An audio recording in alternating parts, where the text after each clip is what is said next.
이 시간 우리 하나님의 말씀은 히브리서 10장입니다. 우리 19절 말씀부터 25절 말씀까지 제가 봉독을 해드리도록 하겠습니다. 히브리서 10장 19절 말씀부터 25절 말씀까지가 되겠습니다. 그러므로 형제들아, 우리가 예수의 피를 힘입어 성소에 들어갈 담력을 얻었나니 그 길은 우리를 위하여 휘장 가운데로 열어놓으신 새로운 살 길이요, 휘장은 곧 그의 육체이니라. 또 하나님의 집 다스리는 큰 제사장이 계심에 우리가 마음의 뿌림을 받아 악한 양심으로부터 벗어나고 몸은 맑은 물로 씻음을 받았으니 참 마음과 온전한 믿음으로 하나님께 나아가자. 또 약속하신 이는 믿으시니 우리가 믿는 도리의 소망을 움직이지 말며 굳게 잡고 서로 돌아보아 사랑과 선행을 격려하며 모이기를 피하는 어떤 사람들의 습관과 같이 하지 말고 오직 근하여 그날이 가까움을 볼수록 더욱 그리하자. 아멘. 기도하겠습니다. 참 좋으신 아버지 하나님, 하나님의 은혜와 사랑을 진심으로 감사를 드립니다. 오늘도 우리가 살아계신 하나님을 영과 진리로 예배하게 하시고 이 시간 주의 말씀을 청정할 수 있는 은혜를 베풀어 주심을 감사합니다. 하나님의 기록된 예언의 말씀을 읽고 듣고 지켜 행하는 자가 복이 있다 하셨으니 여호와의 말씀이 선포되고 말씀을 들을 때에 우리에게 복되게 하옵소서. 말씀을 깨달을 수 있는 지혜로운 마음을 주옵시고 주의 말씀을 아멘으로 화답케 하옵소서. 예수님 이름으로 기도함나이다. 아멘. 할렐루야. 우리는 그리스도인입니다. 할렐루야. 비록 사람들이 경멸과 조롱의 의미로 그리스도인이라고 하는 이름을 우리에게 붙여주었지만은 바로 그리스도인이라고 하는 것은 기독교인에게서 최고의 영광스러운 그런 명예가 아닌가 생각이 됩니다. 우리가 그리스도인이라고 하는 것은 예수 그리스도를 통해서 죄사함을 받고 구원을 받은 사람들, 또 예수 그리스도에게 속한 자, 오직 예수 그리스도를 위해서 살아가는 자, 바로 여러 다양한 의미가 포함되어져 있을 것입니다. 우리는 그리스도인으로서의 합당한 삶을 통해서 우리의 주가 되시는 바로 하나님을 영화롭게 할 수 있는 저와 여러분들의 삶이 될 수 있기를 주의 이름으로 축원합니다. 자, 사도는 지금까지 우리가 7장 1절서부터 10절 그 10장에 이르기까지 율법의 실체로 오신 예수 그리스도의 대제사장의 직에 대해서 교훈을 했습니다. 자, 이스라엘 백성들이 율법을 따라서 아론의 제사장들이 드렸던 무수한 희생의 제물은 장차 이 땅에 오시게 될 대제사장이신 예수 그리스도의 희생의 그림자고 희생의 모형이었습니다. 자, 그런데 이제 그림자로 그들은 또 모형에 지나지 않았던 구약의 희생의 제사가 이제 실체가 되시는 예수 그리스도께서 이 땅에 오셔서 단번에 자기 자신을 세상을 위한 희생의 제물로 하나님 앞에 드려지게 됩니다. 그래서 이제는 구약에 드려지는 희생의 제사를 더 이상 우리가 드릴 필요가 없게 된 거예요. 우리가 예배를 제사로 표현하기도 하는데 엄격한 의미에서는 우리는 더 이상 하나님 앞에 제사를 드릴 필요가 없는 사람들이에요. 왜냐하면 예수 그리스도가 세상 죄를 지고 하는 하나님의 어린 양이 되셔서 단번에 바로 하나님 앞에 드림바 되어졌기 때문에 그가 우리의 과거와 현재와 우리의 모든 미래의 죄를 다 사여 주셨기 때문에 그렇다는 겁니다. 그래서 우리가 19절 말씀을 보게 되면은 그러므로 형제들아, 우리가 예수의 피를 힘입어 성소에 들어갈 담력을 얻게 되었다. 자, 율법에 보게 되면은 이스라엘 대제사장들은 1년에 한 번씩 이스라엘을 대표해서 지성소에 들어가서 하나님 앞에 희생의 제사를 드려요. 자, 그런데 예수 그리스도께서 이 땅에 오셔서 십자가의 고난을 당하시고 죽임을 당하셨습니다. 근데 예수께서 십자가에 죽으셨을 때에 어떤 일이 벌어지게 되면은 성소의 휘장이 위에서부터 아래까지 완전히 찢어지는 일이 벌어지게 됩니다. 성소의 휘장이라고 하는 것은 지성소와 성소를 구분하는, 그래서 이 지성소는 오직 대제사장들만이 1년에 단 한 번씩 들어갈 수 있었단 말이에요. 지성소는 하나님의 임재를 상징하는 곳입니다. 근데 예수 그리스도께서 십자가에 죽으셨을 때에 성전의 휘장이 완전히 찢어졌다고 하는 것은 이제는 누구라도 하나님 앞에 직접 담대히 나갈 수 있는 은혜를 우리가 입게 되었다는 것을 의미하고 있는 거예요. 자, 구약의 제사는요, 반복된 제사입니다. 구약의 제사는요, 불완전한 제사예요. 왜냐하면 우리가 죄를 짓고 희생의 제사를 제물을 드려서 우리 죄가 사해졌다 하더라도 또 죄를 지으면은 또 희생의 제사를 드려야 되잖아요. 근데 예수 그리스도께서 단번에 세상 죄를 지시고 바로 하나님의 어린 양이 되셨단 말이에요. 바로 예수께서 행하셨던 그 당신 자신 희생의 제물이 되신 그 제사는 완전한 제사고 영원한 제사예요. 다시는 우리가 반복해서 드릴 필요가 없는 제사가 되었다는 거예요. 그래서 우리가 20절 말씀을 보게 되면은 그 길은 우리를 위하여 휘장 가운데 열어놓으신 새로운 살 길이요. 휘장은 곧 그의 육체다. 예수 그리스도의 십자가의 죽으심을 통해서 우리는 누구라도 믿음으로 하나님 앞에 나아갈 수 있는 길이 열려지게 됐다. 그 길은 새로운 길이고 그 길은 우리가 영원히 사는 길이라고 지금 이야기하고 있습니다. 자, 그렇다면 오늘 이 시간 예수 그리스도의 피를 힘입어서 속죄함을 받고 구원을 받아서 하나님 앞에 이제 나아갈 수 있는 은혜를 입은 사람들, 바로 그 사람들의 삶이 어떠해야 될 것인가를 지금 히브리서 기자는 우리에게 교훈해 주고 있습니다. 우리가 그리스도인으로서의 우리가 정체성을 가지고 우리가 어떻게 살아가야 될 것인가, 바로 예수 그리스도의 피를 힘입어서 구원을 받은 우리의 삶이 어떠해야 될 것인가, 우리가 함께 말씀을 살피면서 은혜를 나누도록 하겠습니다. 자, 22절 말씀을 우리 다시 한번 같이 읽겠습니다. 다 같이 읽겠습니다. 우리가 마음의 뿌림을 받아 악한 양심으로부터 벗어나고 몸은 맑은 물로 씻음을 받았으니 참 마음과 온전한 믿음으로 하나님께 나아가자. 자, 하나님께 나아가자. 25절 말씀을 보게 되면은 우리는 모이기를 힘쓰라고 이야기를 하고 있어요. 근데 중요한 것은 우리가 어떤 자세로 하나님께 나가야 될까요?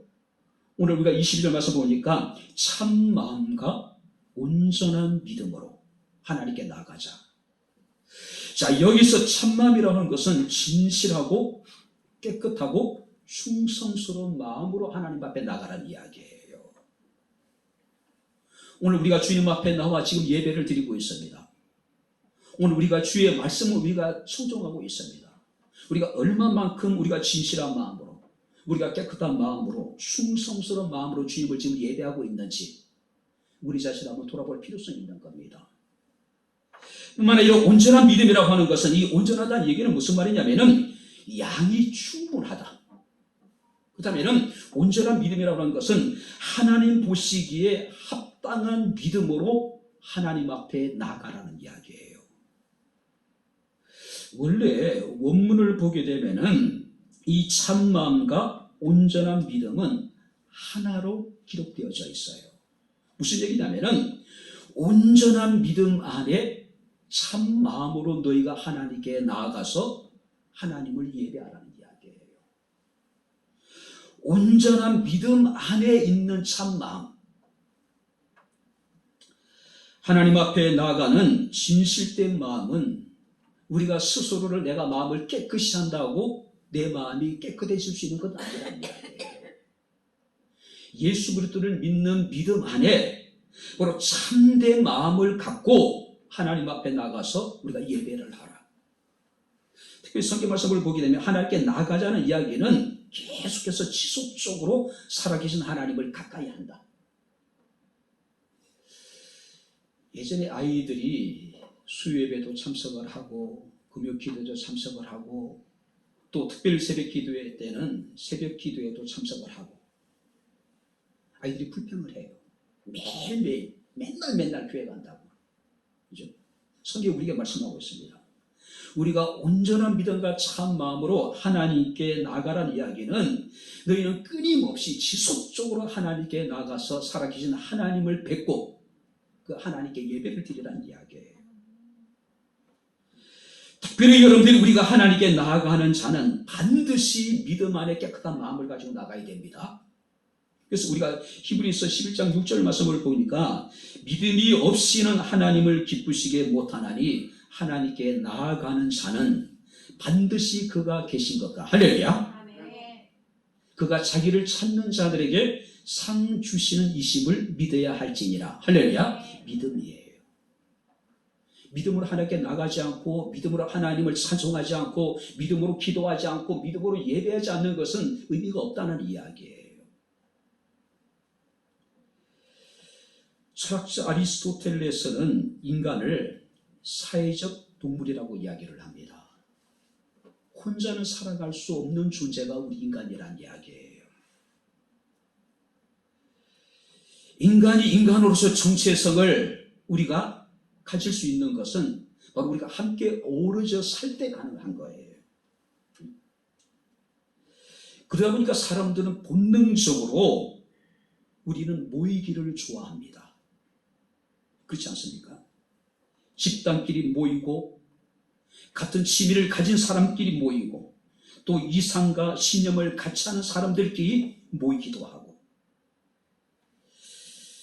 우리 주변에 보게 되면 수많은 동창회가 있죠.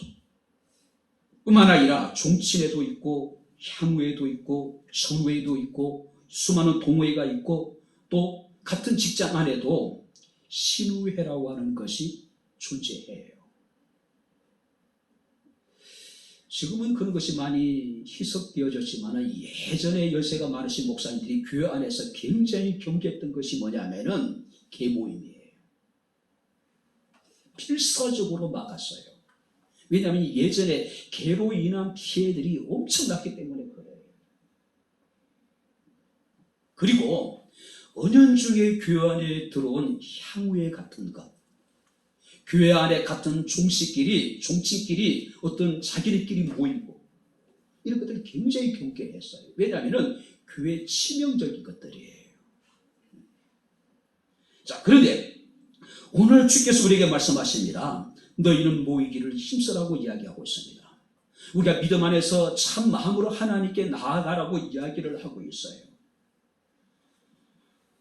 오늘 하나님 우리에게 말씀하십니다. 너희는 다른 목적이 아니라 그리스도 안에서 모이기를 힘써라. 그리스도 안에서.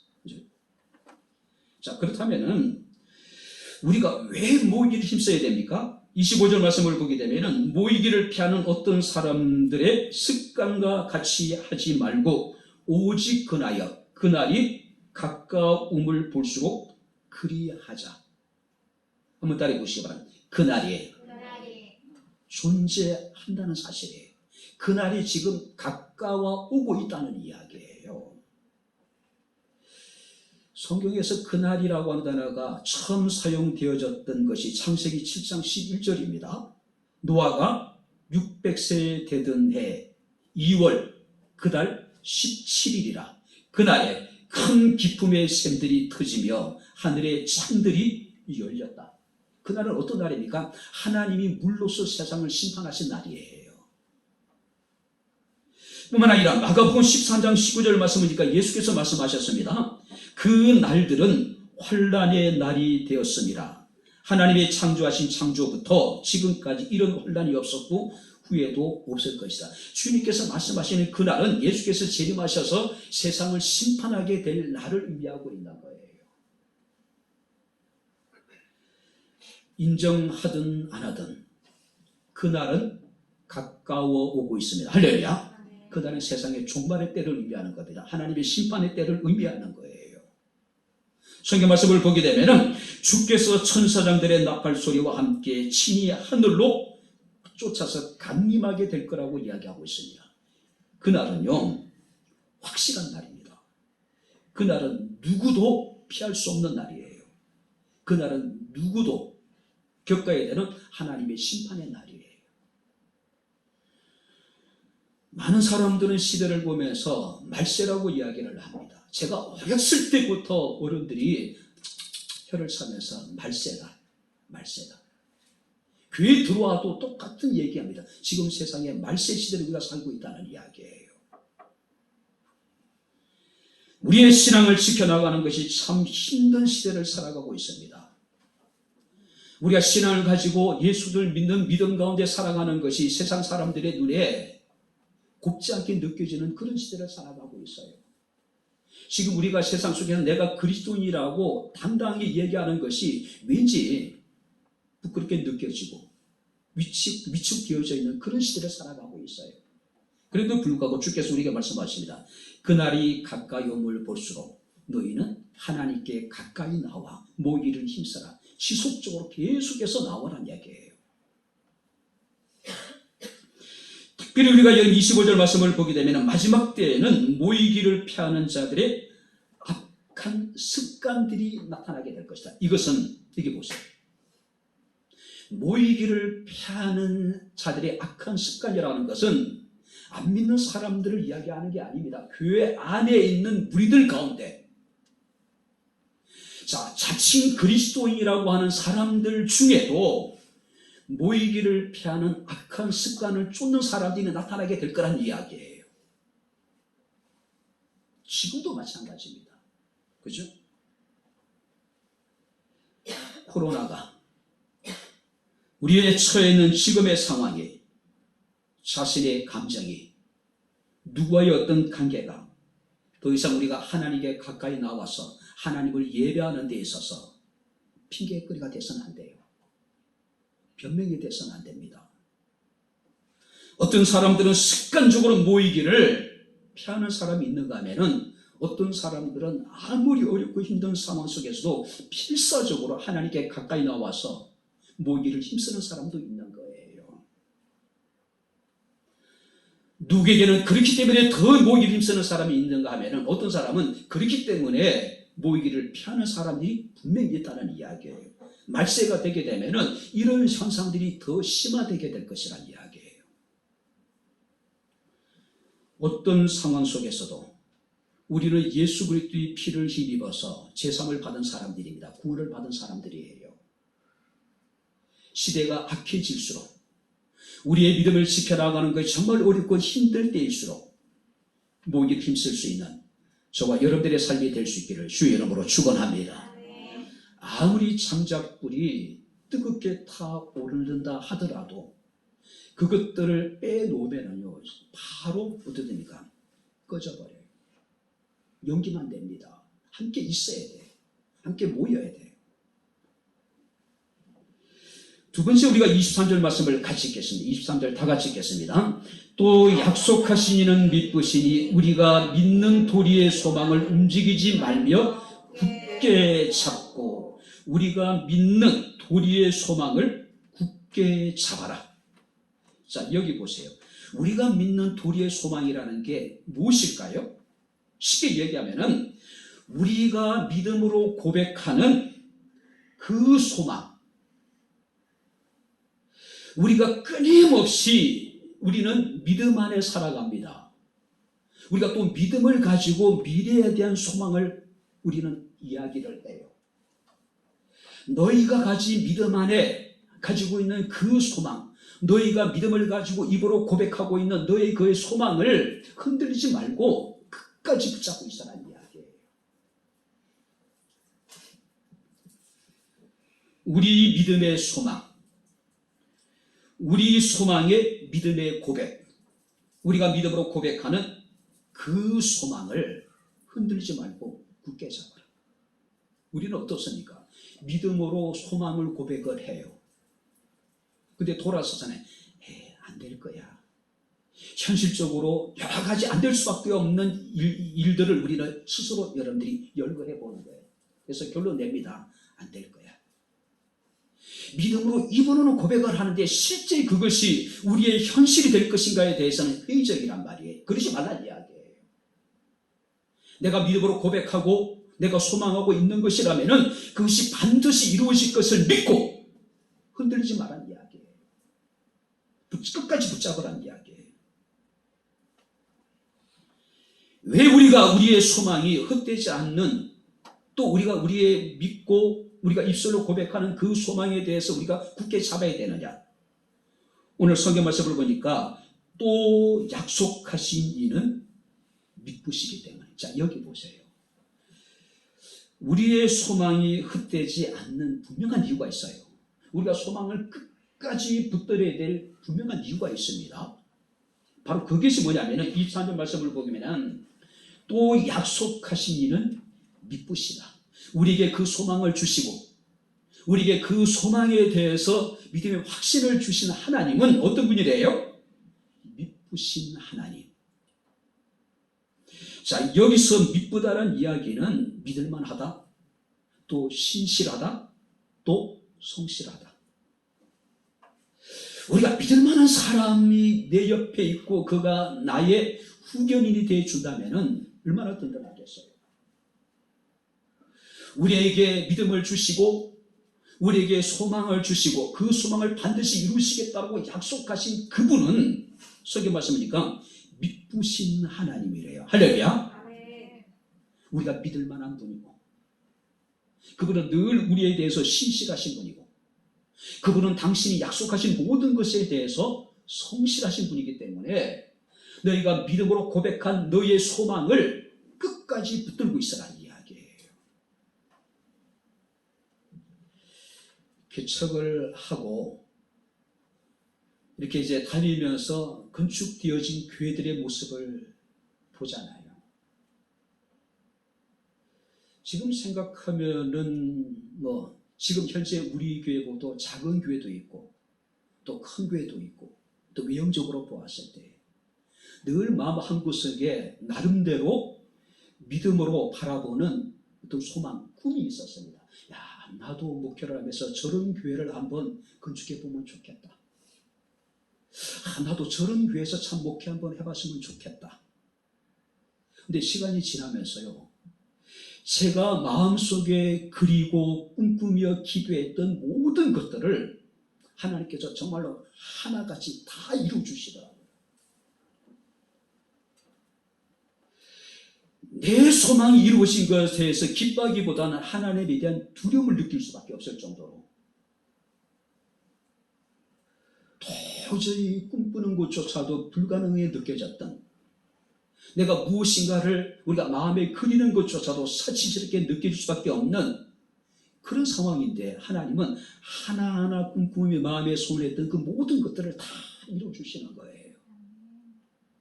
목회를 하면서 깜짝깜짝 놀래요. 내가 언제 꿈꿨던 건데, 언제 내가 생각했던 건데, 언제 내가 기도했던 건데 그것이 눈앞에서 현실이 되고 있는 거예요. 성경 우리에게 말씀하고 있습니다. 약속하신 이는 믿으시니 우리가 믿는 도리의 소망을 움직이지 말고 굳게 잡으라. 할렐루야. 우리가 믿음으로 입으로 고백한 그 소망에 대해서 너희는 흔들리지 말아라. 흔들리지 말아라. 왜? 하나님은 믿으신 분이라는 겁니다. 하나님, 우리가 믿을 만한 분이고 하나님은 모든 일에 대해 신실하신 분이고 그가 말씀하신 모든 것에 대해서 성실하신 분이시기 때문에 그렇다는 겁니다. 그가 우리에게 믿음을 주시고 우리에게 소망을 주셨다면 그가 친히 이루어 주실 것이라는 이야기예요. 여러분들이 스바냐 3장 17절 보니까 정말로 제가 좋아하는 말씀이 있습니다. 사랑하는 말씀이 있어요. 너희 하나님 여호와가 너희 가운데 계시니 그는 구원을 베푸실 전능자이시라. 그가 너로 말미암아 기쁨을 이기지 못하시며 너를 잠잠히 사랑하시며 너로 말미암아 줄거이 부르며 기뻐하시리라. 할렐루야. 자, 여기 보세요. 하나님은 믿으신 분이고 하나님은 성실하신 분이고 하나님은 믿을 만한 분이고 하나님은 신실하신 분이십니다. 근데 그가 우리 가운데 계시며 그분은 구원을 베푸실 전능자가 되시고 그분은 우리로 인하여 기쁨을 이기지 못하시는 분이고, 자 여기 보세요. 기쁨을 이기지 못한다는 이 말씀을 어떤 분은 이렇게 표현했습니다. 하나님은 나에게 반하셨다. 하나님은 나에게 반하셔서 나를 바라보시면서 나로 인하여서 기쁨을 이기지 못하신 하나님. 그냥 바라만 봐도 하나님이 기쁘신 거예요. 왜? 내게 꽂혔기 때문에, 내게 반했기 때문에. 하나님이 내게 반하실 만한 아름다움도 없는 것 같은데, 하나님이 내게 반하실 만한 그런 자격도, 공로도, 의로움도, 선함도 없는 것 같은데, 그냥 하나님이 내게 반하셔서 나를 바라보실 때마다 그냥 기뻐하시는 거예요. 어쩌면 우리 하나님은요, 제게 있어서 상도 바보예요. 상도 바보예요.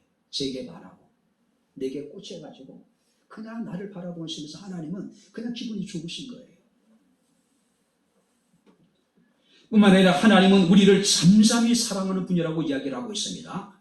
근데 이 번역에 조금 문제가 있는데요. 정확한 의미는 뭐냐면은 하나님의 사랑이 나를 잠잠하게 만든다.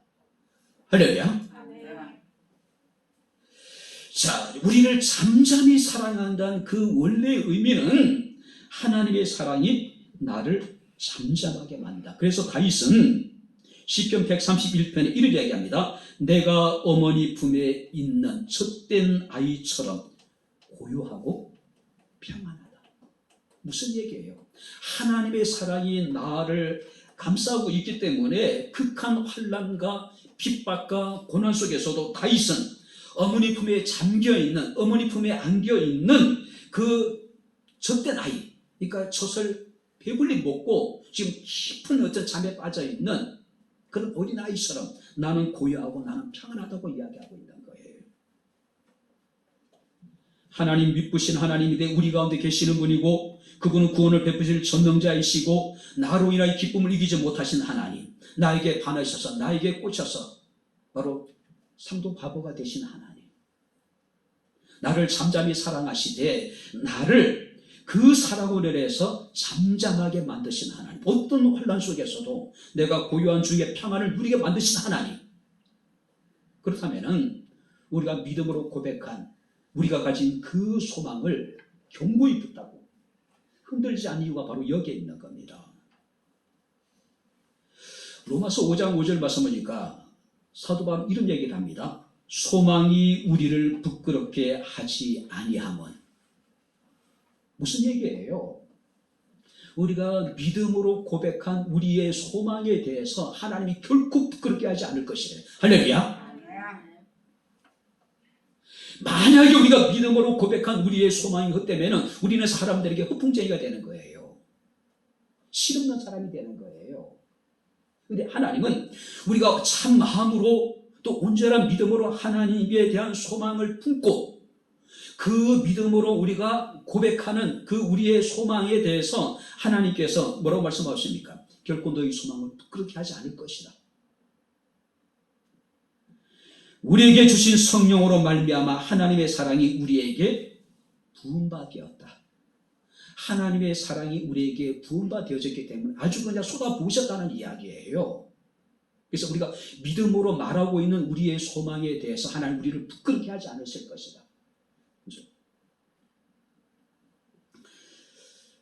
행복 총량의 법칙이라는 게 있습니다. 자, 여기 보세요. 무슨 얘기냐면은 인생에 있어서 지금 닥친 불행만큼 앞으로 같은 분량의 행복이 우리에게 찾아올 것이라는 이야기예요. 이게 뭐냐면은 행복 총량의 법칙이라는 거예요. 제가 성경에 비슷한 얘기가 있나 찾아봤습니다. 시편 90편 15절이에요.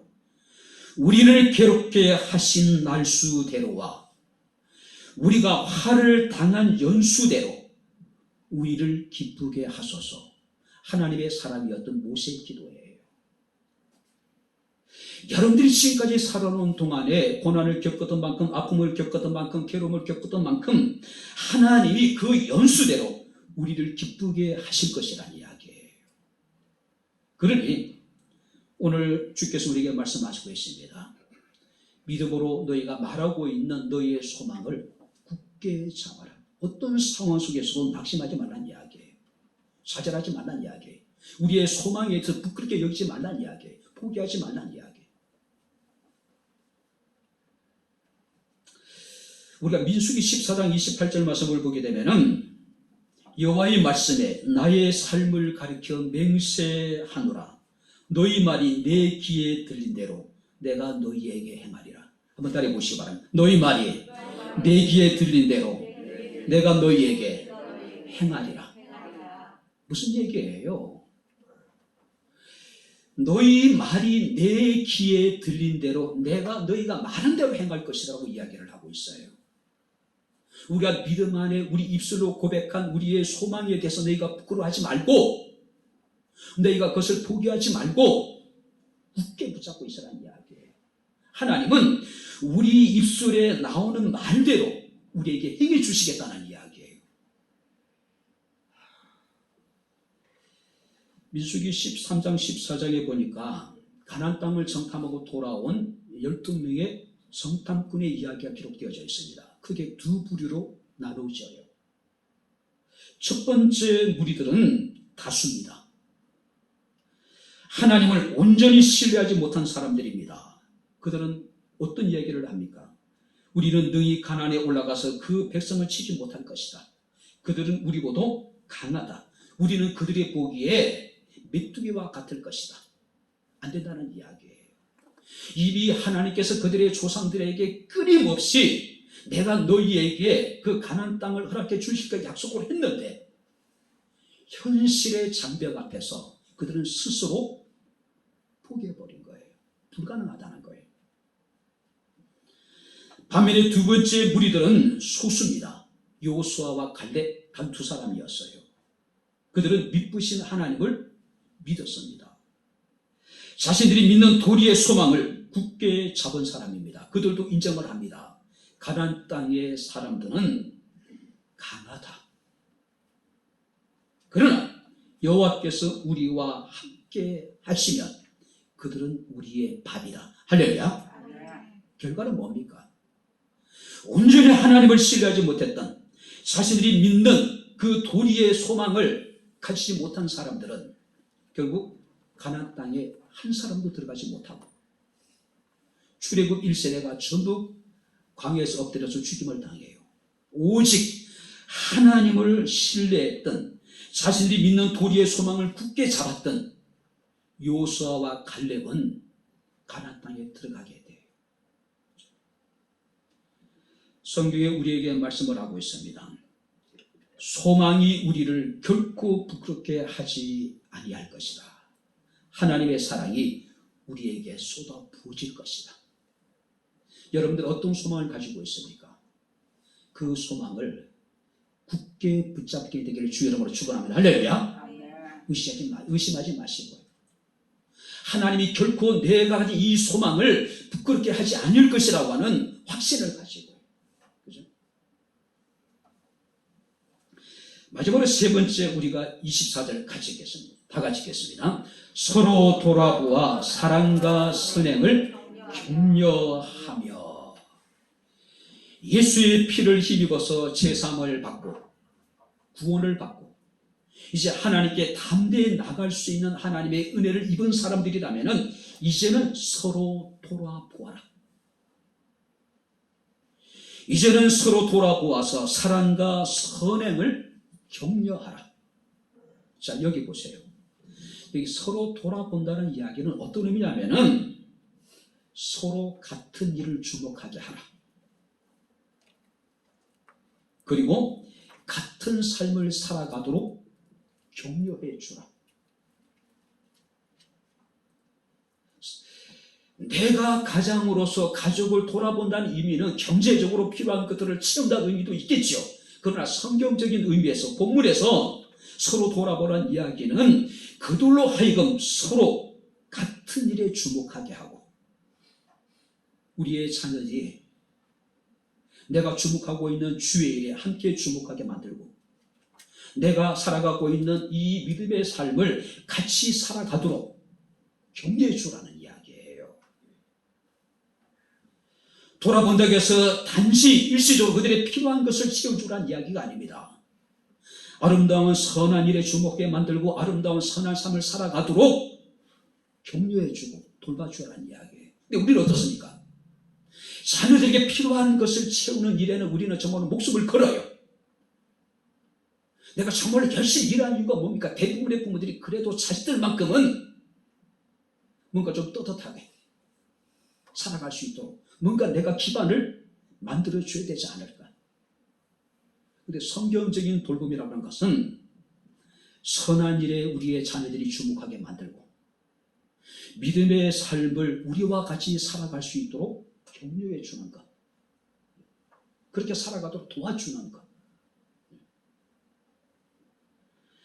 성경적인 의미에서 볼 때 사랑이라고 하는 것은 단순한 감정이 아니라 의지적인 행위예요. 의지적인 행위예요.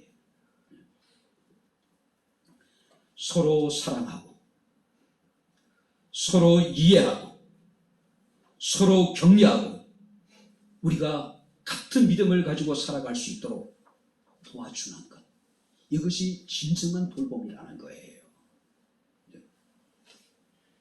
상대방이 필요를 채워주는데 정작 그가 그것을 바로 악한 것에 사용한다면 오히려 그것을 통해서 그가 악한 길을 걸어간다면 그 돌봄이 아니에요. 악한 일에 우리가 동조하는 것이고 우리는 악한 일에 대해서 묵인하는 것이고 악한 일을 우리는 오히려 부추기는 길과 날 수밖에 없는 거예요.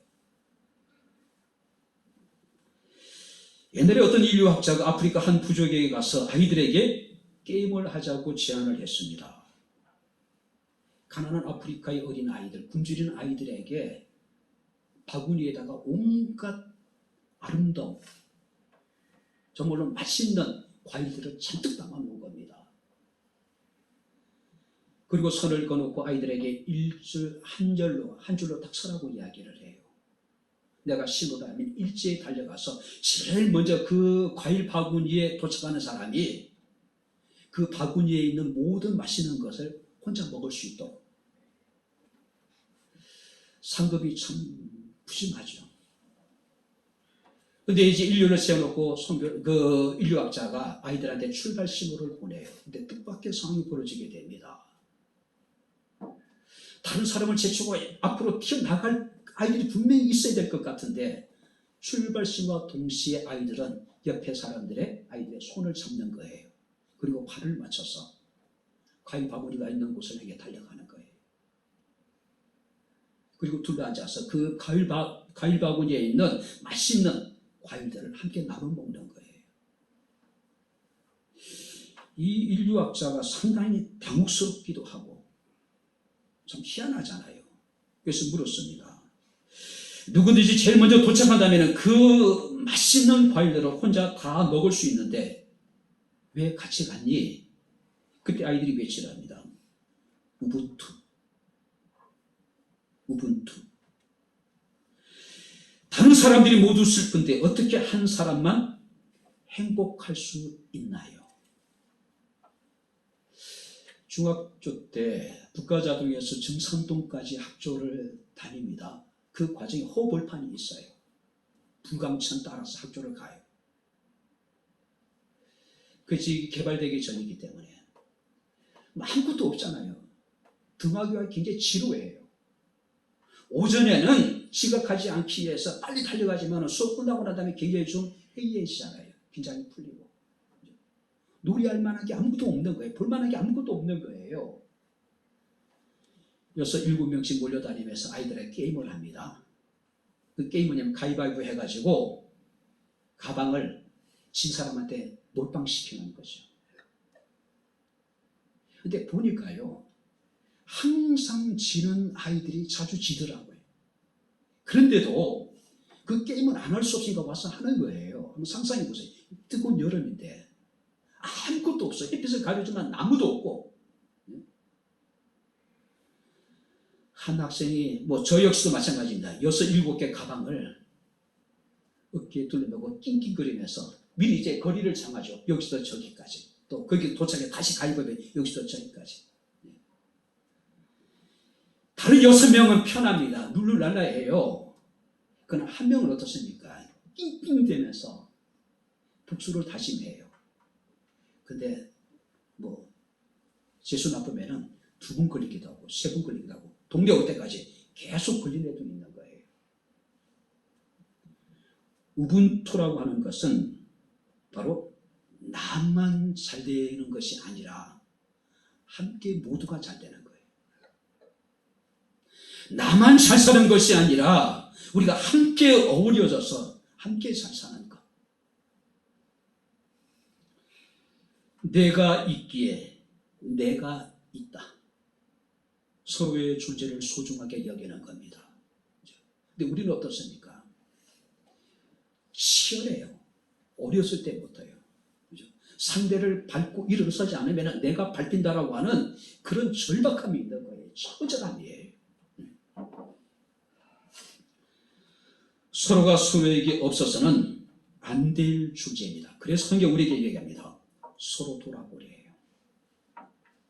나만 예수 잘 믿으면 뭐합니까? 나만 예배 잘 드리면 뭐합니까? 정말 내 소중한 사람들이 예수를 믿지 않는다면, 정말로 소중한 사람들이 예배를 드리지 않는다면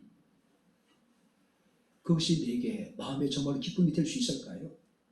그죠? 같은 일에 주목하게 만들고 같은 삶을 살아도록 격려해 주는 것. 우리의 가족들이, 우리의 자녀들이 선한 일에 주목하고 선한 삶을 살아가도록 돌봐주는 것. 이것이 참된 부모의 사랑이 아닐까요? 고린도전서 10장 31절 33절에 바울은 고린도 교회 성도들에게 이렇게 권면합니다. 너희가 먹든지 마시든지 무엇을 하든지 다 하나님의 영광을 위하여 하라. 너희는 유대인이나 헬라인이나 하나님의 교회 안에서나 거치는 자가 되지 말아라. 모든 일에 모든 사람을 기쁘게 하라. 자신의 유익을 구하지 말고 많은 사람의 유익을 구하여 그들로 구원을 얻게 하라고 말씀하고 있음을 우리가 보게 됩니다. 몇 번 책 제목을 여러분들에게 말씀드렸습니다. 혼자만 잘 살면 무슨 재민교. 경상도 사투리죠. 내 혼자만 잘 살면 그게 무슨 재미냐는 이야기예요. 내 혼자 교회 나와서 즐거운 마음으로 감사함으로 예배하면 그게 무슨 재미냐는 이야기예요. 신학자인 토플 캄플러라는 사람은 그런 얘기를 합니다. 사람이 죽을 때 못다 이룬 업적을 후회하지 않는다. 바르게 살지 못한 것, 바르게 살아가지 못한 것을 후회하면서 죽을 것이라고 이야기를 하고 있어요. 바르게 산다는 것, 우리가 바르게 살아간다는 것은 어떤 의미일까요? 우리의 가장 가까운 사람들에게 선한 일에 주목하게 만들고 그들이 나와 같이 선한 믿음의 삶을 살아가도록 만들어주는 것. 사도행전 2장 46절 말씀을 보게 되면 초대교회의 모습이 기록되어 있습니다. 그들은 다시 오실 주님을 늘 바라보며 살았습니다. 모이기를 힘썼습니다. 모일 때마다 하나님께 예배했고, 모일 때마다 뜻있게 기도했고, 모일 때마다 찬송하고, 모일 때마다 교제를 나누고, 모일 때마다 그들은 봉사를 했습니다. 결과는 뭡니까? 백성들에게 칭송을 받았고 하나님이 구원받은 사람을 날마다 더하게 했다고 말씀하고 있음을 우리가 보게 됩니다. 이제 말씀을 마칩니다. 우리는 그리스도인입니다. 할렐루야. 예수 그리스도의 피로 말미암아 제사함을 받은 사람들이고 예수 그리스도에 속한 사람들이고 예수 그리스도를 위해서 살아가는 사람들이에요. 우리는 담대히 하나님 앞에 나아갈 수 있는 은혜를 입은 사람들입니다. 그날이 가까워 오고 있습니다. 모이기를 힘쓰고 믿으신 하나님을 온전히 신뢰하고 우리가 믿는 그 믿음의 소망을 우리가 굳게 잡고 오직 우리가 서로 사랑으로 돌아보고 격려하고, 그래서 백장목교회가 정말 하나님 보시기에 아름다운 공동체로 하나님 앞에 세워져 나갈 수 있기를 주 이름으로 축원합니다. 기도하겠습니다. 하나님 아버지, 하나님의 은혜와 사랑을 진심으로 감사를 드립니다.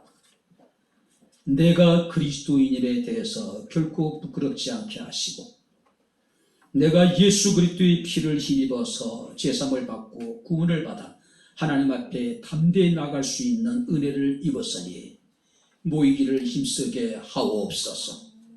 우리가 믿는 도리의 소망을 끝까지 붙잡게 하시고 아름다운 선한 일에 우리가 서로 돌아보며 격려하며 사랑하는 아름다운 믿음의 공동체 백향목교회와 주의 사랑하는 모든 성도들이 되게 하옵소서. 예수님 이름으로 기도함나이다. 아멘.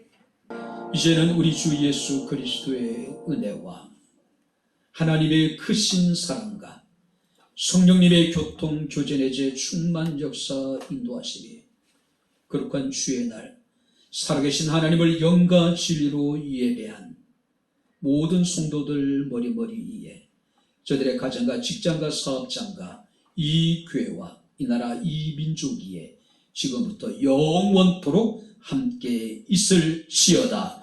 아멘.